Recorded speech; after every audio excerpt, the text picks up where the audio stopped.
Welcome to Addiction and the Family, Episode 69, 7-OH, a rising threat on the drug scene. Welcome to Addiction and the Family. My name is Casey Arriaga. I am a licensed clinical social worker and addiction counselor at both Windmill Wellness Ranch and Recovery Tree Counseling. I'm the author of several books, including Realistic Hope, the Family Survival Guide for Facing Alcoholism and Other Addictions, and the children's trilogy based on my book, Mommy's Getting Sober. I've been in recovery from my own addiction since 1998, and I've married to someone in recovery. The first 10 years we were in active addiction together, and since then, we've been in recovery together. Join us as we share experience, strength, and realistic hope on how you and your family can learn to grow and recover together. Okay, welcome to Addiction to the Family. Kara, great to have you on. Thank you. So tell people you have a new license. Tell people what's going on. My new license is Licensed Chemical Dependency Counselor. It used to be Licensed Chemical Dependency Counselor Intern. Intern no more. You are so cool. Yeah, so all the more reason to have you on here. One of the things we're going to be looking at today is we're talking to our audience about a new threat that is on the horizon. In fact, it's really here now. It's something that you can buy in gas stations, 100% perfectly legal as of right now, although the federal government is trying to look at making it illegal. We're looking at a brand new thing called 7-OH, sometimes called 7 tabs or on 7, but for purposes of simplicity, we're just going to call it 7-OH today. Yes. And Kira, you've had an opportunity to talk to some people who have been using 7-OH, so we're definitely going to be getting that in this interview. Yeah, I have. Are we allowed to talk about the Johns Hopkins thing? We're going to talk about the Johns Hopkins thing. So yes, we are collaborating with Johns Hopkins. Yeah, so really prestigious university. We're going to be working with them. We're in collaboration right now to do some case studies. And in the course of that, we've done some interviews. So in this episode, we're going to be talking about that. And Kira, you're going to get a chance to talk with our audience about some of your experience with that. So super cool. Stick around. After a quick word from one of our sponsors, we're going to get right into this. Addiction in the Family is brought to you in part by Windmill Wellness Ranch, where I happen to work. We are nestled in the beautiful hill country of Texas, and we've been rated as the #1 treatment center in the United States by the Track 9 independent rating system. And that's based on our ability to bring down addiction relapse rates, anxiety, depression, and also increase optimism, increase resilience, increase people's commitment to recovery. When you see the results, that's what counts. Now, we are so confident of our ability to help people that we offer the Windmill Guarantee. The Windmill Guarantee states that if somebody comes to treatment and does all the stuff that we suggest, and then also does all the follow-up that we suggest, and still needs to come back to treatment within 1 year, they can come back at no cost. If you want to find out more about the Windmill Guarantee and everything else that we have to offer, visit windmillwellnessranch.com or call our admissions line. While I've got your attention, we also offer a free family course to anybody. You don't have to have any association with Windmill, but if you want to just get a taste of what we offer for families, sign up for a family course at windmillfamilycourse.com. You'll get weekly emails that'll point you towards podcast episodes, blog posts, videos, all kinds of resources that we offer for families. Because as you can imagine, I'm kind of passionate about family work, and I happen to run the family program at Windmill Wellness Ranch. So if you want to see more about that, go to windmillfamilycourse.com and spread the word. Again, anybody, anywhere who needs what we have to offer is free to sign up for the course and get those resources. Okay, welcome back. So let's talk about this. So Kira, you're a chemical dependency counselor. I'm a clinical social worker. We both work at Windmill Wellness Ranch, and it is really exciting.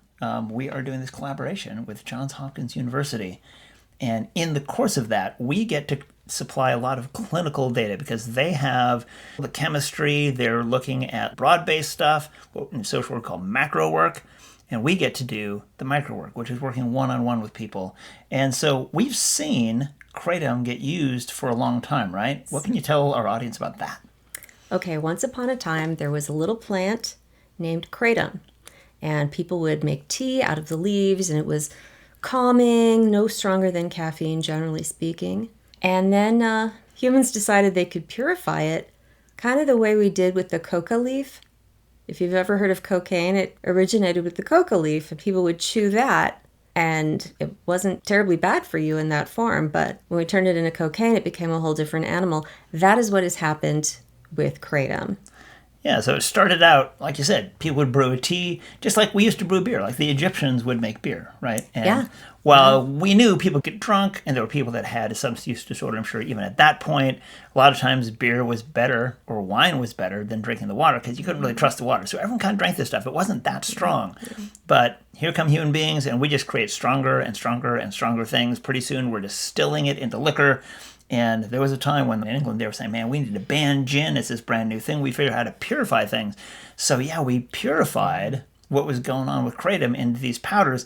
And they've been selling those for years. And it's still considered legal. Some people call it just an herbal supplement. But what we find is that low doses, it seems to have like a stimulant effect for a lot of people. And at high doses, it acts more and more like an opiate. A lot of people refer to kratom as being an opiate, even though technically it doesn't come from the opium poppy. I mean, you had the opium poppy, that does one thing. Opium, and we purify it. Now that becomes really bad. Yeah. That purifies into... Heroin, fentanyl, morphine. Yeah, things that will start killing you. So I don't know how many opium poppy overdoses there have ever been, but there have been a lot of opiate-related deaths. From fentanyl, from heroin. And you could argue, right now, the opiate overdose and death rate has gone down. But it's hard to say whether that's because fewer people are using it or we've just gotten better at combating opioid-related deaths with things like Narcan and naloxone, stuff like that we've talked about on this podcast not long ago. However, we don't know how to combat the types of things that we're seeing from 7-OH, which is now a purified form of kratom. So you had the relatively innocent tea has been used for centuries in Southeast Asia. Then we move up into these powders that they're selling. Which is like cocaine. Yeah, so they took the coca leaf and they turned it into cocaine, and then later on, they took the cocaine and they turned it into crack. And that's what's happening now. 7-OH is the crack cocaine of kratom, which is the cocaine of the kratom leaf. Yeah, so check that out. So here's the thing, though. A lot of people don't even know that it's dangerous. Sure, it's an herbal supplement according to the label. Yeah, right? So, I mean, they flashy packaging. It looks really cool. I take supplements. Right, yeah. A lot of people buy it at gas stations. Now, I'm going to say, kids, just as a general note, if you can buy it at a gas station, it's probably not good for you, right? Just as a general note. But this is on a whole different level. You're looking at bad for you in a way that while we don't necessarily have overdose deaths that we can prove come from 7-OH, we can absolutely say it's becoming addictive and people are getting hooked. And so one of the things we're doing with Johns Hopkins is moving from that macro data into micro data, talking with people one-on-one. So out of curiosity, clients that you've worked with or people that you've known who have done kratom, what kind of things have they reported? Do they ever find it to be addictive within itself? It is absolutely addictive. I have a good friend, a young guy in his 20s that smoked pot for a long time without getting addicted to it, drank alcohol on and off without getting addicted to it. It was just a fun thing to do in your youth when you're 21, 22 years old. And then he got hooked on kratom. And he's detoxed from it a few times now and had some sobriety from it a few times now. And he has always gone back to it. Yeah, it's kind of hard to watch, right? Yeah. And we've had a fair number of clients come into Windmill Wellness Ranch who are also making kratom part of their mix. And the things that we'll hear, like, hey, I was in sober living and somebody told me, hey, kratom was okay, you know.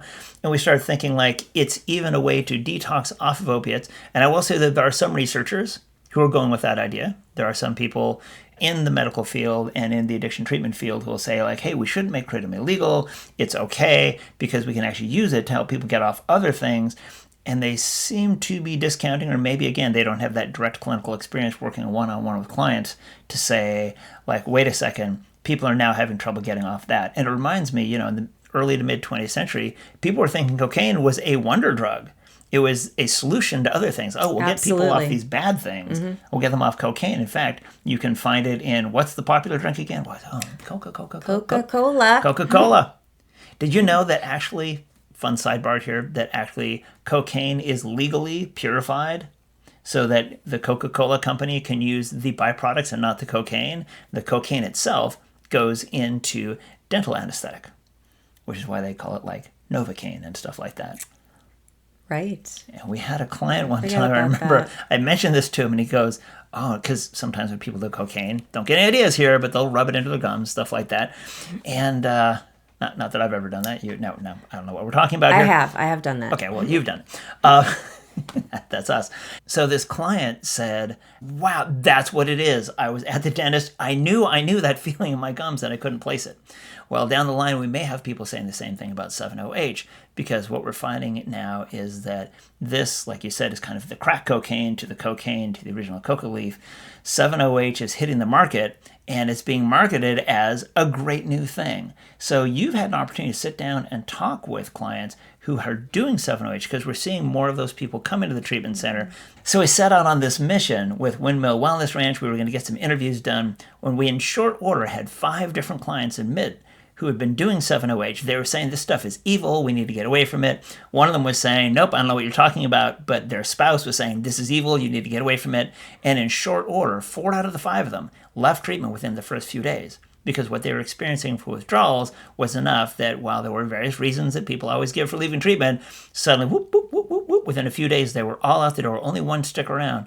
And Kira, I know you got to interview one of those people before he left. I did. I got half of the interview questions answered. It took about an hour and 15 minutes or something. We went really in depth because this poor guy had been sober from heroin for 4 years and went to a kava bar with some friends, and they would drink the kratom tea and he wouldn't have any. And about the 5th time, his friend said, I tell you what, I'll just buy you one. You'll like it. Which, of course, is a thing that dealers do, right? The first one's free. It's never free, guys. Don't do it. Anyway, so he got his first cup of kratom tea for free, and he really took to it. And he had no idea what he was getting into.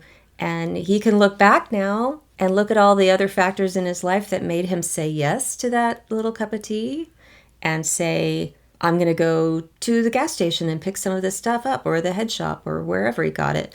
And he was hooked on it in pretty short order. His girlfriend didn't get hooked on it because she tried it too, but he did take to it and he did get addicted immediately. And one day, several months in, he decided he wanted something stronger. So he went to the smoke shop and he said to the guy, hey, do you have like a more concentrated form of kratom? And the guy said, I know just what you want. And he gave him 7-OH, which was touting itself to be an herbal supplement as well. And my young client took it and he said it was so much like shooting up heroin. It was not the extreme high, but it was very, very reminiscent of heroin. And when he came to treatment, he really wanted to get off of that stuff.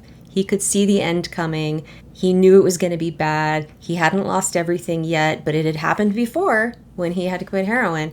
So he thought he was going to get it this time. And he was with us 3 or 4 days. He didn't get through his detox. And I really thought he'd stay. So speaking of that, that's one of the exciting things that we're doing with Johns Hopkins is we're working with Johns Hopkins. We're working with Dr. Jerry Dempsey from Track 9. And what we're going to try and do is we're going to try and figure out what are the receptors, because they have some ideas, right? What receptors are being hit, what pathways are being activated by kratom. And it turns out to be activating 3 pathways as opposed to 1 that we often run into with various other drugs. So we're going to be working on a new detox protocol, and we're so happy to be working at a place that is kind of out ahead of the field and not only recognizing this is a problem, while some people are going like, well, maybe it's not that bad, maybe we should keep this legal. We're saying like, no, we are seeing people on the ground suffering from this. Let's figure out how to help keep them in treatment because the relapse rate is way too high. ACA, which is against clinical advice or against medical advice, when somebody leaves treatment early, we want to help to be able to prevent that. So we're going to look at some of the things that we're seeing around 7-OH in terms of the scientific data. We're going to look at some of the other things we've heard in these interviews after we take a quick break to hear from another one of our sponsors. We'll be right back.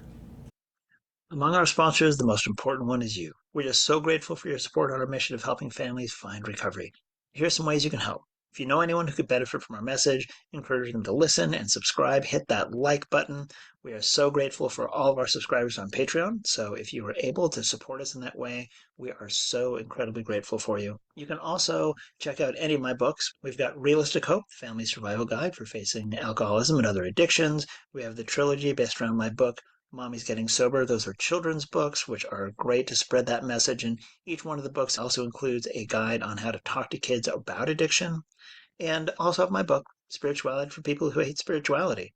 Please tell a friend, spread the word on social media, let us know what we can do to help. Feel free to reach out to us. We appreciate each and every one of you. We could not do this without you. Alrighty, welcome back. So we're going to jump back into this. So here's some of the stuff that we've been looking at. We've been reading some of the research around this that's coming in from some great researchers around the country. And here's some of the stuff that we're seeing. We're finding that people are buying these pills. There is no regulation whatsoever in how much of the drug can go into the pill. So people literally have no idea what they're getting. Nothing's been inspected by a doctor. The FDA is not involved. There's nobody really being able to say, here's what you're getting. So people are picking up tablets that might be, say, 15 milligrams. They might be 30 milligrams.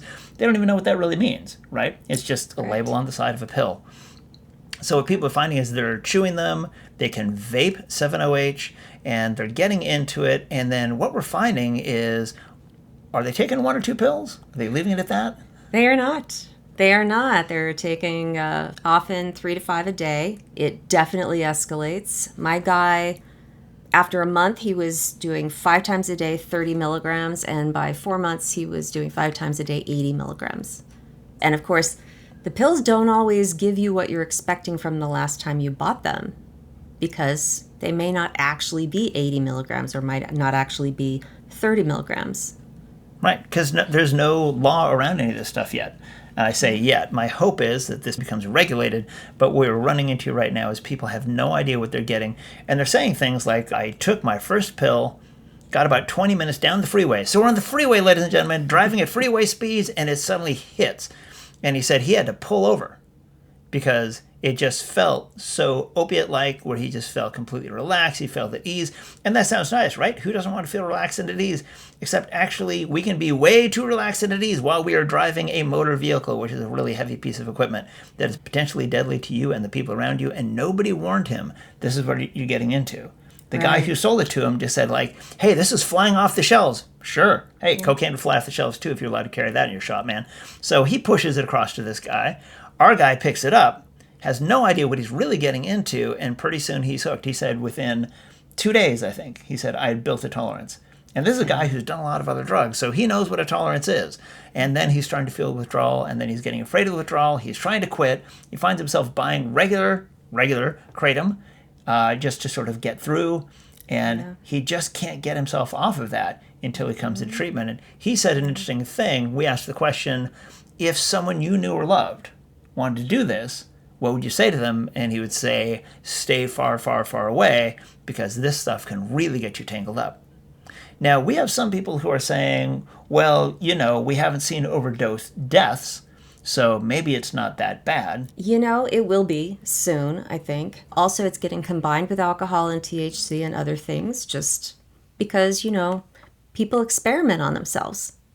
We experiment on our own brains. So if I've got a little bit of the thing that I'm addicted to, and I've got something I can maybe enhance it with, maybe smoke a little weed or have a beer or something like that, maybe it will up the effects. That's how my own grandmother became addicted. She took her Tylenol codeine with a beer because the Tylenol codeine wasn't enough anymore. And she was 60-ish when she started drinking, and that is what killed her. So it's a very real thing. There's a lot of cross addiction going on. And the thing is, the guy that I was interviewing, he mentioned, he was working and all of his money was going for kratom. He was just blowing through his savings. He was having a rough patch with the girlfriend. And so, of course, that was when he decided to go from kratom to 7-OH, was during the rough patch with the girlfriend. As often happens. And this is the big thing to understand about addiction, is that a lot of times what we're finding is people use it for emotional regulation, right? There are several major characteristics that people look for around addiction. Things like tolerance and withdrawal are things that people are more familiar with. We can say it becomes a preoccupying thing, as some of our interviewees are talking about that idea that this now becomes what I need to do with my life. It's where my thoughts are going. It's where my money is going, interfering with my life. But one major factor to recognize that seems to go across the board for all addictions is using it for emotional regulation. Saying when I feel upset or when I feel happy. Now, a thing about that, sometimes people say, oh, I do such and such whenever I feel happy, because we assume, oh, this person is crying into their beer, right? Not necessarily. Sometimes people are feeling good. And what's funky with that is sometimes they don't know what to do with feeling good. Like they're so used to being emotionally dysregulated that when they feel good, they say, oh, I'm going to give myself permission, celebrate a little bit. And it just speaks to what happens, unfortunately, with a lot of people when they build up tolerance, whatever they're building to, is this idea of like, whatever it is not good enough. It needs to get bigger. Yeah. Unfortunately, we're starting to see this with any number of drugs across the board, right? But here's the hot new player 7-OH. So what researchers are also finding is that if you're taking enough of it, it pretty much acts like oxycodone. It acts like morphine, and that we're running into these effects. So again, we mentioned like low doses, it can have sort of a stimulating effect. And unfortunately, a lot of our clients are finding that they don't take low doses very long. So they may have even started looking for one effect, and pretty soon they are deep into it, just trying to avoid withdrawals. And now you're just always trying to run ahead of the dragon. Yeah. And it's a terrible way to live. It is. And the story that I'm getting is after 5 months on 7-OH, they're not getting very high. They're just avoiding withdrawals. And it takes all the money they have, and it's ruining their relationship. It's ruining their career. You know, it's not a way to live. These people are not going to be contributing to society for much longer if they keep at it. And they're going to be doing other drugs. My guy was a recovering heroin addict. If heroin becomes cheaper than 7-OH, what do you think he's going to do? He's going to do heroin. One of the stories I find with people who are addicted to painkillers is they end up trying heroin because it's cheaper than getting painkillers on the black market. So people older than I am are going out for the very first time to score heroin, of all things, on the street because they can't get enough Percocet from their doctor. And Percocet's more expensive than heroin on the streets. And unfortunately, a certain number of them now are going to have a friend who says, hey, come out to the Kava bar. You're going to have people that say, hey, try Kratom. It's okay. It's all natural. All natural, by the way, folks, it's just a marketing gimmick. There's lots of things that are all natural that you should never, ever, ever put in your body. This seems to fall into the same category. And now people will say, oh, we'll try 7-OH. This will be the solution for you. And unfortunately, we're going to see a greater and greater number of people, I'm afraid, getting hooked into this. Yeah. So one of the things that we want to do, of course, we want to let you know whether you're somebody who struggles with addiction yourself, you're somebody in recovery, or you're somebody who loves someone in recovery, which with a show called Addiction and the Family, obviously that's a big focus of ours. We want to let you know what's coming next, what to look out for, and how to not get fooled by marketing that says, hey, it's all natural, or this is okay, or I bought it down the street, I didn't even need a prescription, therefore it must be fine. Don't be fooled by things like that. So any last words you'd want to say to our audience about Kratom, 7-OH, or anything related to this? I did have something about the marketing. Talk about that I wanted to get into. I was talking to my guy, interviewing him, and he noticed over time that the 7-OH was becoming more available at a higher dosage, less expensive, and more deals. And I said, what do you mean more deals? He goes, buy one, get the second one for $10. I have to say I was a little horrified by that. But of course they did that. They're trying to sell more of it. The people that are manufacturing this are making a lot of money off of our addictive people. Our people that think that they're getting an herbal supplement and instead getting a really harsh addiction, really awful, awful withdrawals. People that have gone through heroin withdrawals and gotten clean and stayed clean from heroin are complaining about these withdrawals. And if you've ever known somebody to go through heroin withdrawals, you will know they're awful. Terrible stuff. And it reminds me, we might be just at that point in history with this drug the way we have been with previous ones. Some people may or may not know that, of course, heroin was a brand name. These were considered okay at one point. Freud used to say cocaine was this wonderful miracle drug, and he, in fact, encouraged his friends to do it. For depression. Yeah, there you go. The cure for depression, ladies and gentlemen. The cure for depression. Man. I can attest to that. It's a very, very short-term cure for depression. It lasts for like an hour and a half. Yeah. And then you want more. So yeah, then you're still depressed. And the sad thing is, when you talk about the marketing, I have to think that probably a certain number of people who are manufacturing this and selling it honestly think they're doing everybody a favor. So who knows? I can only hope in my heart, I tend to think the best of people, that they don't think that they're doing what they're doing, but we are here to tell you, stay out of the way of this stuff. So with that, we're going to move towards closing. Any last thoughts? One thing I noticed as we were doing the first segment was it's the hot new thing. It gets you high. You can easily attain this thing. It sounds like this episode was brought to you by Kratom and 7-OH. It kind of sounds like, hey, this is great stuff. But that's kind of the point. Because it seems really great just that first time. But so did cocaine. So did alcohol for me. And it's got a harder detox. I appreciate you being willing to share that. All right, everybody. We're going to sign off there. Thank you for tuning in again. Stick around for the credits. There's lots of cool stuff in there. And we will see you in the next episode of Addiction and the Family. Thanks for tuning into this episode of Addiction and the Family. This program is recorded, produced, written, floor swept, the whole bit by myself and my wife, Kira. Just so happy to have you with us. If you'd like, you can always look us up on Facebook. We are tweeting on Twitter, whatever they're calling it these days. And we can be found on Instagram. We can be found on Blue Sky. We can be found on Pinterest. So visit caseyauthor.com and just know that we are so appreciative of you and your support. Hit that like and subscribe. Let us know what you think. Feel free to email us anytime at addictionandthefamily@gmail.com. Take care till next time.